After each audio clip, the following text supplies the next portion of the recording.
आपण पाहत आहात महाराष्ट्र सुपरफास्ट न्यूज मराठी। चलो सलोना च्या जयघोषात मेळघाट दणाणला, कर्जमुक्ती आठवण यात्रेचा तिसरा दिवस जोशात। टँकरसह संघर्षाची चाके वेगात, मूलभूत हक्कांसाठी मेळघाट एकवटला। 9 मार्च रोजी चलो सलोना च्या घोषणांनी मेळघाट संघर्ष व कर्जमाफी आठवण यात्रेचा तिसरा दिवस उत्साहात पार पडला।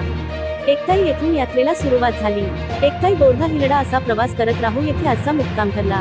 मार्गात ठिकठिकाणी ग्रामस्थांनी जल्लोषात स्वागत केले। यावेळी पाणीटंचाईचा मुद्दा अधोरेखित करण्यासाठी टँकरसह रॅली काढण्यात आली। आरोग्य, शिक्षण, वीज व पाणी या मूलभूत सुविधांसाठी मेळघाटवासियांचा वनवास संपवण्याचा निर्धार यात्रेतून ठळकपणे व्यक्त झाला। कर्जमुक्तीची आठवण करून देत सरकारने आश्वासने पूर्ण करावी, अशी जोरदार मागणी करण्यात आली। संघर्षाची ही मशाल आता अधिक पेट घेऊ लागली आहे।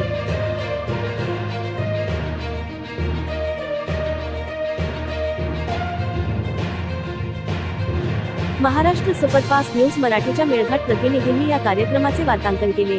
अशाच नवनवीन बातमी पाहण्यासाठी आमच्या YouTube चॅनल लाईक व सबस्क्राईब करा, बेल आयकॉन बटन दाबून शेअर करा।